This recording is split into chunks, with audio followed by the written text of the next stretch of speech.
kita dinasehati oleh Paus Fransiskus dengan menjelaskan mengenai orang Samaria yang baik hati, menjawab pertanyaan siapa sesamamu itu, tetapi tidak menjelaskannya dengan teori.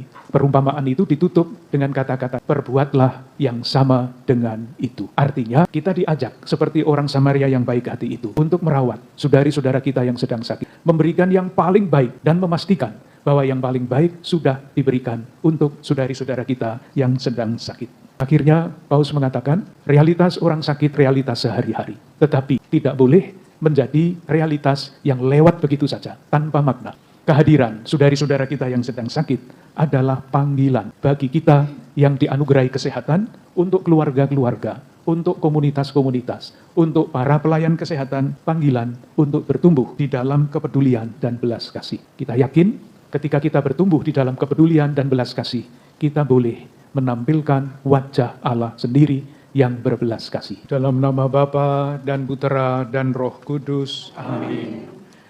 Rahmat Tuhan kita Yesus Kristus, cinta kasih Allah dan persekutuan Roh Kudus bersamamu. Dan bersama rohmu. Silahkan duduk. Saudara-saudari, Bapak Ibu, kaum muda, remaja dan anak-anak yang terkasih. Pada hari orang sakit sedunia ke-31 ini, mari kita berdoa dan lebih dekat dengan mereka yang sedang menderita. Paus Fransiskus mengatakan, sakit merupakan bagian dari kondisi manusiawi. Tetapi jika sakit itu ditanggung dalam kesendirian dan terabaikan tanpa perhatian dan belas kasih, tentu dapat menjadi tidak manusiawi. Di tengah perjalanan sinode gereja, Paus Fransiskus mengundang kita semua untuk merenungkan bahwa melalui pengalaman kerapuhan dan kondisi sakit, kita dapat belajar berjalan bersama menurut gaya Allah, yakni kedekatan, belas kasih, dan kelembutan. Kita semua diundang untuk menjadi komunitas yang sungguh-sungguh berjalan bersama dan mampu melawan budaya menyingkirkan. Apakah kita benar-benar menjadi teman seperjalanan bagi saudara-saudari kita yang sakit, kelelahan, kecelakaan, atau kita hanya individu-individu yang berjalan sendiri-sendiri pada jalan yang sama dengan urusan masing-masing dan masa bodoh terhadap orang lain yang berlalu bersama kita? Bersama-sama lembaga-lembaga kesehatan, pemerhati kesehatan, mari kita semua satukan doa-doa kita dalam perayaan Ekaristi bagi mereka yang sakit, terluka, dan sendirian. Semoga sapaan kita, doa-doa kita, peneguhan kita, dan penghiburan menjadi tanda kasih dan kemurahan hati Allah. Selain kita berdoa untuk saudari-saudara kita yang sedang sakit, kita juga berdoa bagi keluarga-keluarga dan komunitas di mana salah satu anggotanya sedang sakit. Semoga keluarga-keluarga dan komunitas kita itu menjadi tempat di mana saudari-saudara kita yang sedang sakit dapat mengalami kebaikan Tuhan. Kita juga berdoa bagi saudara-saudara kita yang terlibat di dalam pelayanan kesehatan. Semoga pelayanan mereka, sapaan-sapaan mereka benar-benar dirasakan sebagai wujud kasih setia Allah pula. Dan saudari-saudara kita itu mengalami kegembiraan karena boleh menjadi tangan Tuhan untuk menyentuh saudari-saudara kita yang sedang sakit. Para ibu dan bapak, para suster, saudari-saudara seiman di dalam Kristus, khususnya saudari-saudara kita yang sedang sakit, yang terkasih. Kita ingin bersyukur kepada Tuhan karena sejak 31 tahun yang lalu, gereja menyediakan Hari Orang Sakit Sedunia. Kita diajak untuk menggunakan Hari Orang Sakit Sedunia ini untuk secara khusus berdoa bagi saudari-saudara kita yang sedang sakit. Kita juga diajak berdoa untuk keluarga-keluarga, komunitas-komunitas yang anggota-anggotanya ada yang sakit. Harapannya keluarga-keluarga dan komunitas kita menjadi tempat yang meneguhkan dan menguatkan anggota-anggotanya yang sedang sakit. Kita juga diajak berdoa bagi semua pelayan kesehatan, para dokter, para perawat, rumah sakit, dan siapapun yang dengan cara apapun terlibat di dalam pelayanan kesehatan. Semoga dengan melayani saudara-saudara yang sedang sakit, kita beroleh kegembiraan dan kebahagiaan karena boleh menampilkan wajah Allah yang berbelas kasih. Hari Orang Sakit Sedunia jatuh pada tanggal 11 Februari. Di dalam kalender gereja ini adalah Pesta Maria dari Lourdes. Harapannya, seperti halnya di Lourdes, terjadi berbagai macam mukjizat penyembuhan. Pada hari ini pun berkat doa-doa kita yang didengarkan oleh Tuhan, penyembuhan-penyembuhan dalam arti seluas-luasnya juga kita alami. Saudari-saudaraku yang terkasih, awal sejarah Hari Orang Sakit Sedunia menjadi sangat pribadi karena diprakarsai oleh Santo Yohanes Paulus II. Waktu itu Paus Yohanes Paulus II. Pada tahun 1991, Paus Yohanes Paulus II didiagnosa mengidap penyakit Parkinson. Awal yang menandai perjalanan panjang beliau sebagai pimpinan tertinggi Gereja Katolik. Dan karena pengalaman itu, beliau merenungkan apa yang bisa saya bagikan, maksudnya Paus Yohanes Paulus II, dari pengalaman didiagnosa sebagai pengidap penyakit Parkinson. Dalam perenungannya, beliau akhirnya mengambil keputusan untuk mengadakan Hari Orang Sakit Sedunia yang dirayakan mulai tahun 1992. Berbagai macam perenungan mengenai sakit secara pribadi yang disampaikan oleh Paus Yohanes Paulus II. Tadi sudah disampaikan antara lain di dalam pengantar. Sakit dari satu pihak adalah pengalaman manusiawi yang biasa.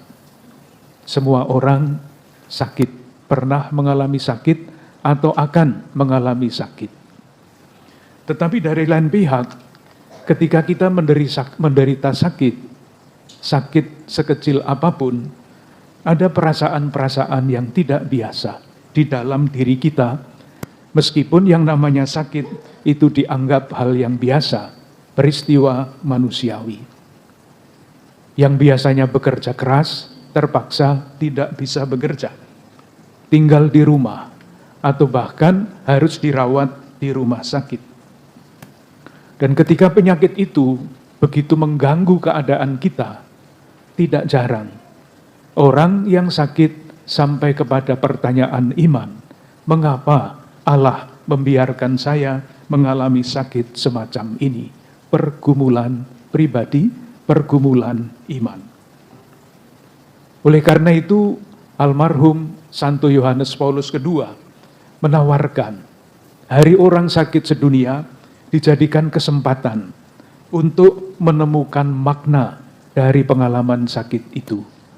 Bagi saudari-saudara kita sendiri yang mengalami sakit, bagi keluarga, bagi komunitas, dan bagi semua pelayan kesehatan.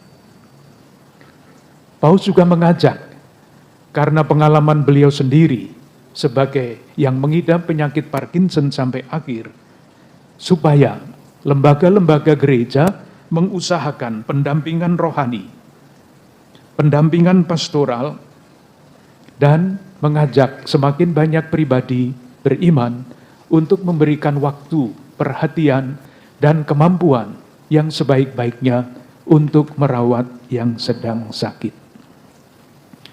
Saudari-saudaraku yang terkasih, itulah awal dan kemudian berkembangnya maksud dan tujuan Hari Orang Sakit Sedunia. Untuk tahun ini, tema yang ditawarkan oleh Paus Fransiskus adalah rawatlah dia, belas kasih sebagai reksa penyembuhan sinodal. Kalimatnya sangat susah. Reksa penyembuhan sinodal, apalagi itu. pasti tidak dikenal di dalam dunia ilmu kesehatan. Maksudnya adalah ini.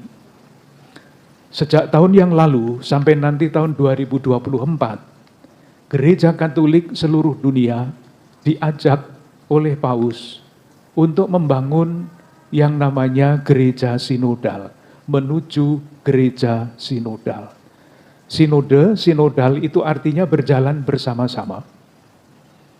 Harapannya, proses dari tahun 2022 sampai dengan tahun 2024 menjadi kesempatan bagi kita anggota Gereja Katolik untuk menyadari bahwa kita semua bersama-sama sedang berjalan menapaki peziarahan iman kita. Buah yang diharapkan adalah ada 3. Berjalan bersama-sama, 2, persekutuan, keterlibatan, dan misi. Ketika kita sungguh berjalan bersama-sama, dalam arti yang benar, dengan sendirinya persaudaraan, persekutuan itu akan tercapai. Dan ketika persekutuan semakin bertumbuh, dengan sendirinya keterlibatan di dalam hidup persatuan itu, persekutuan itu juga akan berkembang. Dan begitu terus. Keterlibatan membangun persekutuan, persekutuan membuahkan keterlibatan, dan begitu terus sehingga kita sebagai murid-murid Kristus diutus, dan itulah perutusan kita. Pertanyaannya, saudari-saudaraku yang terkasih, berjalan bersama-sama itu artinya apa? Karena berjalan bersama-sama itu diucapkan gampang, dilaksanakan tidak gampang. Tadi di dalam pengantar dikatakan berjalan bersama-sama itu bisa saja berjalan di jalan yang sama tetapi tujuannya masing-masing. Itu bukan berjalan bersama. Atau kalau kita ingat kisah 2 murid dari Emmaus yang berjalan pulang ke Emmaus. Mereka berjalan bersama-sama tetapi saling menyalahkan. Itu juga bukan berjalan bersama-sama. Berjalan bersama-sama dalam hal 2 murid Emmaus baru terjadi. Tidak sejak awal, tetapi sejak Yesus menemani mereka dan kemudian menjelaskan isi kitab suci. Dan isi kitab suci itu kalau diringkas adalah belas kasih Allah. Itulah kata pertama di dalam tema yang diusulkan oleh Paus Fransiskus.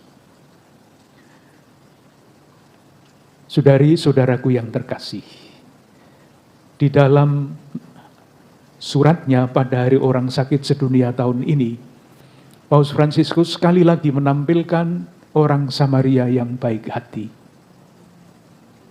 2 murid Emmaus itu sesudah menerima penjelasan, pencerahan tentang isi kitab suci, mereka berjalan bersama-sama dan akhirnya membangun persekutuan. Yesus yang semula dianggap orang asing, diajak mampir ke rumah. Tinggallah bersama-sama dengan kami sebab hari sudah malam. Perjalanan menjadi perjalanan yang ditandai oleh belas kasih Kristus. Yang jalannya untuk menanamkan di dalam diri kedua murid Emmaus itu adalah menjelaskan kitab suci. Belas kasih Allah itulah yang di dalam Injil tadi kita dengarkan terungkap. Yesus tergerak hatinya oleh belas kasihan. Orang Samaria yang baik hati itu juga tergerak hatinya oleh belas kasihan ketika melihat orang terluka ditinggalkan di tengah jalan. Orang Lewi lewat begitu saja. Imam-imam lewat begitu saja. Itu pasti bukan umat dari Keuskupan Agung Jakarta yang seperti itu. Sementara orang Samaria yang baik hati itu tergerak hatinya oleh belas kasihan, merawat orang sakit itu, dan kemudian memastikan bahwa yang sedang terluka, yang sedang sakit itu diberi perhatian sebaik-baiknya. Dengan demikian, saudari-saudaraku yang terkasih, kita dinasehati oleh Paus Fransiskus dengan menjelaskan mengenai orang Samaria yang baik hati itu, menjawab pertanyaan siapa sesamamu itu, tetapi tidak menjelaskannya dengan teori. Perumpamaan itu ditutup dengan kata-kata ini. Perbuatlah yang sama dengan itu. Artinya, kita diajak seperti orang Samaria yang baik hati itu untuk merawat saudari-saudara kita yang sedang sakit, memberikan yang paling baik dan memastikan bahwa yang paling baik sudah diberikan untuk saudari-saudara kita yang sedang sakit. Akhirnya Paulus mengatakan, realitas orang sakit adalah realitas sehari-hari. Tetapi tidak boleh menjadi realitas yang lewat begitu saja, tanpa makna. Kehadiran saudari-saudara kita yang sedang sakit adalah panggilan bagi kita yang dianugerahi kesehatan untuk keluarga-keluarga, untuk komunitas-komunitas, untuk para pelayan kesehatan, panggilan untuk bertumbuh di dalam kepedulian dan belas kasih. Kita yakin ketika kita bertumbuh di dalam kepedulian dan belas kasih, kita boleh menampilkan wajah Allah sendiri yang berbelas kasih. Marilah dengan keyakinan itu kita lanjutkan ibadah kita dan kita bersyukur, saling mendoakan semoga yang dikatakan oleh Paus Fransiskus, kehadiran saudari-saudara kita yang sakit adalah panggilan untuk semakin menjadi pribadi-pribadi yang peduli dan berbelas kasih. Tuhan memberkati. Agunglah misteri iman kita.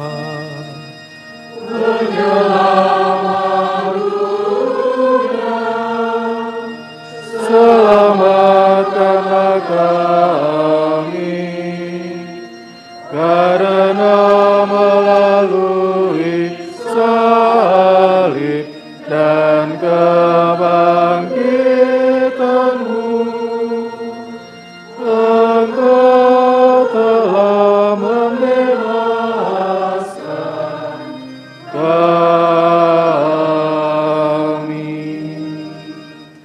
Saudari-saudara terkasih, lihatlah anak domba Allah.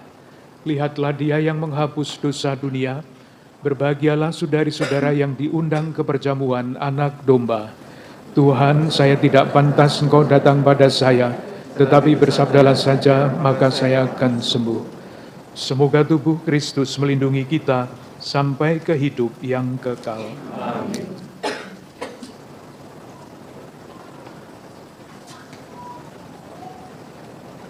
Marilah berdoa.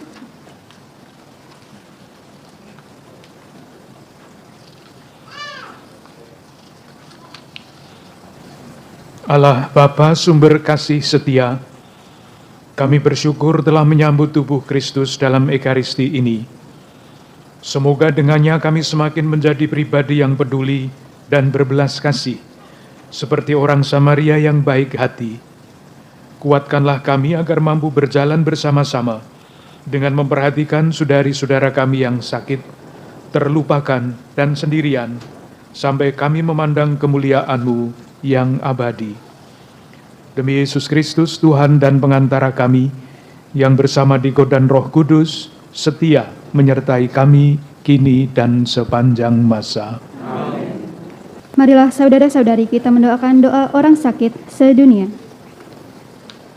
Allah Bapa yang Maha Pengasih dan Penyayang, kami bersyukur atas segala anugerah kesehatan yang Engkau anugerahkan kepada kami umat-Mu. Saat ini secara khusus kami berdoa bagi saudara-saudari kami yang sedang menderita sakit penyakit, baik secara fisik maupun mental. Tuhan Yesus, Engkau banyak melakukan mukjizat penyembuhan bagi orang-orang yang menderita sakit. Kami percaya akan kuasa-Mu itu. Kami serahkan saudara-saudari kami yang sakit kepada kebijaksanaan-Mu. Dengan penuh iman dan harapan kami mohon, kuatkanlah mereka dalam penderitaannya, dampingilah dan hiburlah mereka dalam kesunyian dan kesepian, dan teguhkanlah mereka dalam iman dan harapan. Sudilah Engkau menyembuhkan mereka dari penyakit yang mereka derita. Semoga dalam menanggung sakit penyakit ini, mereka senantiasa mempersatukan dengan penderitaan-Mu di kayu salib. Bantulah mereka agar mampu memetik hikmat dari pengalaman sakit mereka itu. Semoga mereka semakin memahami makna kehidupan, bahkan dapat melihat sakitnya sebagai karunia yang mendatangkan aneka karunia. Kami berdoa juga bagi mereka yang sakitnya tak tersembuhkan. Semoga dengan hati terbuka mereka menerima kebijaksanaan-Mu.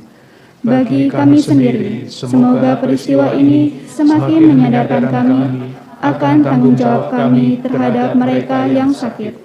Semoga karena berkat-Mu, kami selalu berusaha melayani mereka dengan senang hati, sebab kami sadar bahwa apapun yang kami perbuat bagi mereka, itu kami perbuat bagi Yesus Kristus sendiri, Tuhan kami, yang hidup dan berkuasa, kini dan sepanjang masa. Amin. Selamat sore, Bapak Uskup, Romo, Suster, Bapak Ibu, dan saudara-saudari sekalian yang terkasih dalam Tuhan kita Yesus Kristus. Terima kasih khususnya kepada Bapak Uskup, Kardinal Ignatius Suharyo, Romo Stefanus Hari Yudanto PR, Romo Yohanes Wisnu Wicaksono PR, Romo Stanislaus Agus Suharyanta OFM. Terima kasih untuk kesediaannya karena boleh memimpin misa pada sore hari ini dalam rangkaian puncak Hari Orang Sakit Sedunia yang ke-31.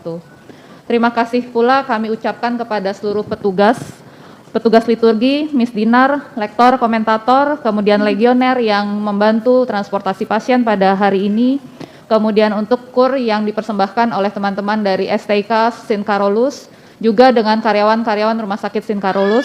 Terima kasih juga kepada seluruh donatur, tim keamanan, kebersihan yang bertugas pada hari ini. Tidak lupa juga kami berterima kasih kepada seluruh panitia yang sudah berupaya untuk menyiapkan rangkaian acara HOSD yang ke-31 yang sebelumnya terdiri dari Perdaki KAJ, Komisi Panggilan Karya Kepausan Indonesia, Komisi Kesehatan KAJ, KMKI KAJ, Komsos KAJ, seluruh legioner KAJ beserta 4 rumah sakit yang ikut dalam kepanitiaan Rumah Sakit Carolus, Rumah Sakit Atmajaya, Rumah Sakit Sumarekon Serpong, dan Rumah Sakit Elizabeth Bekasi. Terima kasih juga untuk seluruh pihak yang membantu terselenggaranya HWSD dari kunjungan ke beberapa rumah singgah ODGJ Getsemani Bekasi, ke Panti Werda Melania, ke Panti Cacat Ganda Bakti Luhur, dan pembagian tanda kasih dan doa untuk teman-teman atau pasien-pasien tamu ilahi yang dipercayakan di masing-masing 4 rumah sakit tersebut. Tidak lupa juga kami ucapkan kepada semua dokter, tenaga kesehatan, seluruh pemerhati kesehatan yang terlibat merawat dan menyapa saudara-saudari kita yang mengalami sakit atau dalam kesesakan yang membutuhkan perawatan baik secara jasmani dan rohani. Terima kasih juga kepada seluruh undangan yang telah hadir pada misa hari ini, baik secara online dan offline di tempat kita berada. Kemudian semoga setiap rangkaian acara ini dapat membawa kita untuk memberikan pelayanan kepada sesama, secara bersama-sama dan berjalan bersama-sama, juga tidak jemu-jemu mengusahakan kebaikan bersama, sesuai dengan tema Ardas kita 2023 ini. Semoga upaya yang kita lakukan juga boleh saling menguatkan, baik secara jasmani dan rohani, baik untuk pasien, baik untuk individu kita masing-masing, dan keluarga kita dimanapun kita berada.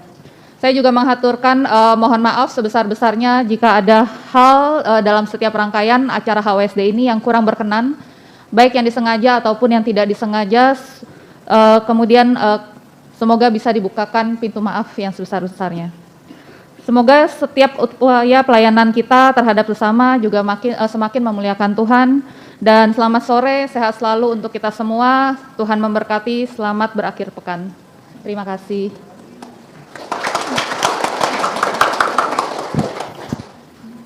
Tuhan bersamamu. Semoga kita sekalian, keluarga-keluarga dan komunitas kita, khususnya saudari-saudara kita yang sedang sakit, selalu dijaga, dilindungi, dan dilimpahi berkat oleh Allah yang Maha Kuasa, Bapa dan Putera dan Roh Kudus. Amin. Dengan demikian ibadah kita sudah selesai, kita diutus untuk mewartakan belas kasih Tuhan. Amin.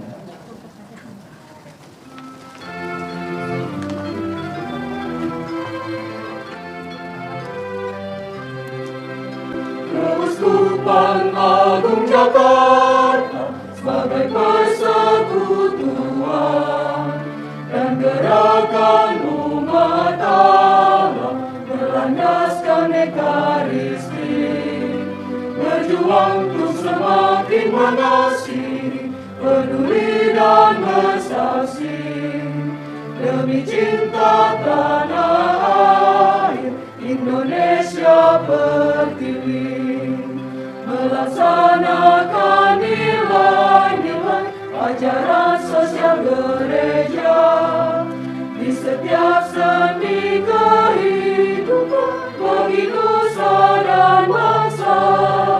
Berdirilah teguh, janganlah goyah, dan giatlah selalu dalam pekerjaan Tuhan demi kemuliaan-Nya.